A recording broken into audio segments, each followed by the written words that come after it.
ಆತ್ಮೀಯ ಬಂಧುಗಳೇ, ಮಹಾಭಾರತ ಭೀಷ್ಮ ಪರ್ವ ಶ್ರೀಮದ್ ಭಗವದ್ಗೀತಾ ಶ್ರದ್ಧಾತ್ರಯ ವಿಭಾಗ ಯೋಗ ಇದನ್ನು ತಿಳ್ಕೊಳ್ತಾ ಇದ್ವಿ. ಓದ ಭಾಗದಲ್ಲಿ ಭಗವಂತ 3 ಗುಣಗಳಲ್ಲಿ ಇರುವಂಥವರು ಯಾವ ರೀತಿಯ ಊಟ ಮಾಡ್ತಾರೆ, ಏನು ಇಷ್ಟ ಆಗತ್ತೆ ಅವರಿಗೆ, ಅದ್ರ ಬಗ್ಗೆ ಎಲ್ಲ ತಿಳಿಸ್ದ. ಸಾತ್ವಿಕವಾಗಿ ಇರುವಂಥವರು ರಸಯುಕ್ತವಾಗಿರುವ ಜಿಡ್ಡಿರುವಂಥ ಊಟ ಇಷ್ಟಪಟ್ಟರೆ, ರಾಜಸಿಕದವರು ಉಪ್ಪು ಹುಳಿ ಖಾರ ಈ ರೀತಿ ಇರುತ್ತಲ್ಲ ಅಂಥ ಊಟವನ್ನು ಇಷ್ಟಪಡ್ತಾರೆ. ಅದರಿಂದ ದುಃಖ ಚಿಂತೆ ರೋಗಗಳು ಹೆಚ್ಚಾಗುತ್ತೆ. ಮತ್ತು ಆಹಾರ ಹಳಸಿರುತ್ತೆ, ರಸರಹಿತವಾಗಿರುತ್ತೆ, ಅರ್ಧಂಬರ್ಧ ಬೆಂದಿರುವಂಥದ್ದು ಅಳಸಿರುವಂಥದ್ದು ಇಂಥದ್ದನ್ನೆಲ್ಲ ತಾಮಸಿಕರು ಇಷ್ಟಪಡ್ತಾರೆ ಅನ್ನೋದು ತಿಳ್ಕೊಂಡ್ವಿ.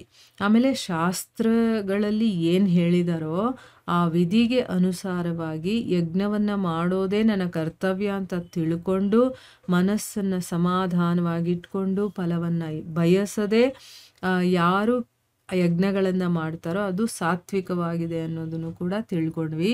ಈಗ ಮುಂದುವರೆದು ಹೇಳ್ತಾನೆ, ಆದರೆ ಅರ್ಜುನ ಯಾವ ಯಜ್ಞ ಬರೀ ದಂಬಾಚಾರಕ್ಕೋಸ್ಕರ ಅಥವಾ ಅಂದರೆ ಏನೋ ತೋರಿಕೆಗೆ ನಾನು ಮಾಡ್ತಾ ಇದ್ದೀನಿ ಅಂತ ಬೇರೆಯವರಿಗೆ ತೋರಿಸ್ಕೊಳ್ಳೋದಕ್ಕೋಸ್ಕರ ಮಾಡ್ತಾನೋ ಅಥವಾ ಫಲವನ್ನು ದೃಷ್ಟಿಯಲ್ಲಿಟ್ಕೊಂಡು ಮಾಡ್ತಾನೋ ಆ ಯಜ್ಞವನ್ನು ನೀನು ರಾಜಸ ಅಂತ ತಿಳ್ಕೊ. ಈಗ ಯಾವುದರಲ್ಲಿ ನಾನು ಮಾಡ್ತಾ ಇದ್ದೀನಿ ಅನ್ನುವಂಥದ್ದು ಇರೋದಿಲ್ಲ, ಇದು ನನ್ನ ಕರ್ತವ್ಯ ಅಂತ ತಿಳ್ಕೊಂಡು ಫಲಾಪೇಕ್ಷೆ ಇಲ್ಲದೆ ಮಾಡ್ತಾನೋ ಅದು ಸಾತ್ವಿಕ. ಆದರೆ ಇಲ್ಲಿ ದಂಬಾಚಾರ ತೋರಿಕೆಗೋಸ್ಕರ ಮಾಡುವಂಥದ್ದು ಮತ್ತು ಫಲವನ್ನು ದೃಷ್ಟಿಯಲ್ಲಿ ಇಟ್ಕೊಂಡು ಮಾಡೋದು, ನನಗೆ ಇದರಿಂದ ಈ ಒಂದು ಫಲ ಸಿಗಬೇಕು ಅಂತ ಮನಸ್ಸಲ್ಲಿ ಇಟ್ಕೊಂಡು ಯಜ್ಞವನ್ನು ಮಾಡ್ತಾನಲ್ಲ ಅದನ್ನು ರಾಜಸ ಅಂತ ತಿಳ್ಕೊ. ಮತ್ತು ಶಾಸ್ತ್ರಗಳಲ್ಲಿ ಏನು ಹೇಳಿರ್ತಾರೋ ಅದರ ಪ್ರಕಾರ ಇರೋದೇ ಇಲ್ಲ.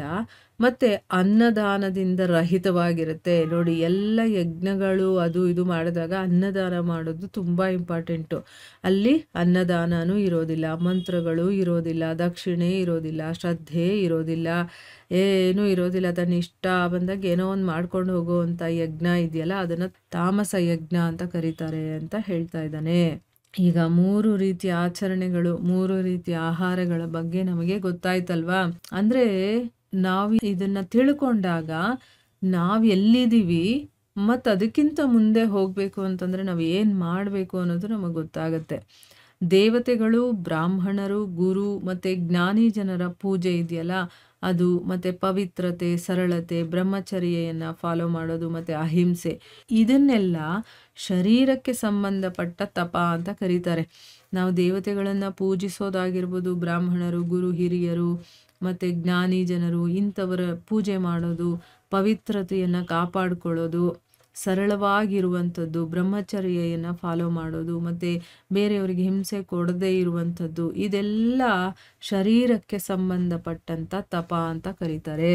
ಯಾವುದು ನಮ್ಮನ್ನು ಉದ್ವೇಗಗೊಳಿಸೋದಿಲ್ವೋ ಮತ್ತು ಪ್ರಿಯ ಮತ್ತು ಹಿತಕಾರಕವಾಗಿರುತ್ತೋ ಮತ್ತು ಎಷ್ಟು ಬೇಕೋ ಅಷ್ಟು ಮಾತಾಡೋದು, ಏನು ಮಾತಾಡಬೇಕೋ ಅದನ್ನು ಮಾತ್ರ ಮಾತಾಡುವಂಥದ್ದಿರುತ್ತೋ ಮತ್ತು ವೇದಶಾಸ್ತ್ರಗಳ ಪಠನೆ ಮಾಡುವಂಥದ್ದು, ಆ ಭಗವಂತನ ನಾಮಜಪದ ಅಭ್ಯಾಸ ಇರುತ್ತೋ ಅದು ಈ ವಾಣಿಗೆ ಸಂಬಂಧಪಟ್ಟಂತಹ ತಪ ಅಂತ ಹೇಳ್ತಾರೆ. ಈಗ ಮನಸ್ಸಿದೆ, ನಮ್ಮ ಮಾತಿದೆ, ಕಿವಿ ಇದೆ ಅಲ್ವಾ, ಎಲ್ಲ ಒಂದೊಂದು ಇಂದ್ರಿಯಗಳಿಗೂ ಕೂಡ ತಪಸ್ಸು ಅನ್ನೋದಿದೆ.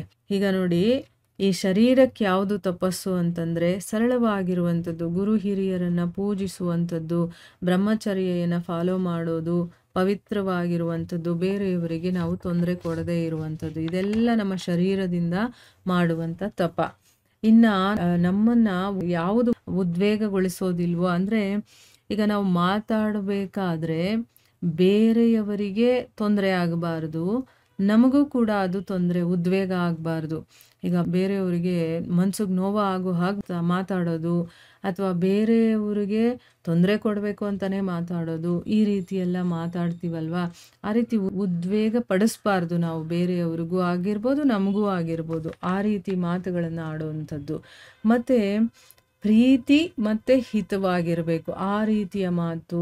ಮತ್ತು ಎಷ್ಟು ಮಾತಾಡಬೇಕೋ ಅಷ್ಟು ಮಾತಾಡೋದು, ಏನು ಮಾತಾಡಬೇಕೋ ಅದನ್ನು ಮಾತ್ರ ಮಾತಾಡೋದು, ಬೇಡದೇ ಇರೋದೆಲ್ಲ ಮಾತಾಡೋದು, ಆ ರೀತಿ ಅಲ್ಲ. ಮತ್ತು ವೇದಶಾಸ್ತ್ರಗಳಲ್ಲಿ ಏನಿದೆಯೋ ಅದನ್ನು ಪಠನೆಗಳನ್ನು ಮಾಡುವಂಥದ್ದು, ಮಂತ್ರ ಪಠನೆ ಆಗಿರ್ಬೋದು, ಧರ್ಮಗ್ರಂಥಗಳ ಪಠನೆ ಆಗಿರ್ಬೋದು, ಅದನ್ನು ಪಠನೆ ಮಾಡುವಂಥದ್ದು, ಮತ್ತು ಆ ಭಗವಂತನ ನಾಮ ಜಪ ಮಾಡುವಂಥ ಅಭ್ಯಾಸ ಇರುತ್ತಲ್ಲ, ಅದೆಲ್ಲ ವಾಣಿಗೆ ಸಂಬಂಧಪಟ್ಟಂಥ ತಪ. ಈಗ ಪ್ರತಿನಿತ್ಯ ನಾವು ಭಗವಂತನ ನಾಮಸ್ಮರಣೆ ಮಾಡೋದು ಅಂತಂದರೆ ಎಲ್ಲರೂ ಮಾಡೋದಕ್ಕೆ ಸಾಧ್ಯ ಇಲ್ಲ ಅಲ್ವಾ? ಅದನ್ನು ನಾವು ಪ್ರಾಕ್ಟೀಸ್ ಅಂದರೆ ನಮ್ಮ ಜೀವನದಲ್ಲಿ ಅಳವಡಿಸ್ಕೊಳ್ಬೇಕು ನಾವು. ಆಗ ನಾವು ತಪಸ್ ಮಾಡ್ತಾ ಇದ್ದೀವಿ ಅಂತ. ಈಗ ಕಿವಿಗಳ ಮೂಲಕ ಇದನ್ನೆಲ್ಲ ಕೇಳ್ತಾ ಇದ್ದೀವಲ್ವಾ? ಪ್ರತಿನಿತ್ಯ ನಾವು ಆ ಭಗವಂತನ ವಿಚಾರಗಳನ್ನು ಕಿವಿಗಳ ಮೂಲಕ ಕೇಳ್ತಾ ಇದ್ದೀವಿ ಅಂತಂದರೆ ಅದು ಕಿವಿಗಳಿಗೆ ತಪಸ್ಸು ಅಂತಲೇ ತಿಳ್ಕೊಬೇಕು ನಾವು. ಯಾಕಂದರೆ ಎಲ್ಲರೂ ಇದನ್ನು ಮಾಡೋದಕ್ಕೆ ಸಾಧ್ಯ ಇಲ್ಲ, ಆಯಿತಾ? ಅದಕ್ಕೋಸ್ಕರ ಆ ವಿಚಾರದ ಬಗ್ಗೆ ಹೇಳ್ತಾ ಇದ್ದಾರೆ. ಅಂದರೆ ಒಂದೊಂದು ಹೇಗೆ ಸಾತ್ವಿಕವಾಗುತ್ತೆ, ಒಂದೊಂದು ನಮ್ಮನ್ನು ಮುಂದಕ್ಕೆ ಕರ್ಕೊಂಡು ಹೋಗೋದಕ್ಕೆ ಹೇಗೆ ಹೆಲ್ಪ್ ಮಾಡುತ್ತೆ, ಇದನ್ನೆಲ್ಲ ತಪಸ್ಸು ಅಂತಲೇ ಕರೆಯೋದು. ಪ್ರತಿನಿತ್ಯ ನಾವು ಭೌತಿಕ ವಿಚಾರಗಳನ್ನು ಬಿಟ್ಟು ಆಧ್ಯಾತ್ಮಿಕ ವಿಚಾರದಲ್ಲಿ ನಮ್ಮ ಇಂದ್ರಿಯಗಳನ್ನು ತೊಡಗಿಸ್ತೀವಲ್ವ, ಅದೆಲ್ಲ ತಪಸ್ಸೇನೇ ಆಗೋದು. ಪ್ರತಿನಿತ್ಯ ಒಂದು ಕಡೆ ಕೂತ್ಕೊಂಡು ಆ ಭಗವಂತನ ನಾಮಸ್ಮರಣೆ ಮಾಡುವಂಥದ್ದು, ಜಪ ಮಾಡುವಂಥದ್ದು, ಅದು ಕೂಡ ತಪಸ್ಸೇನೆ.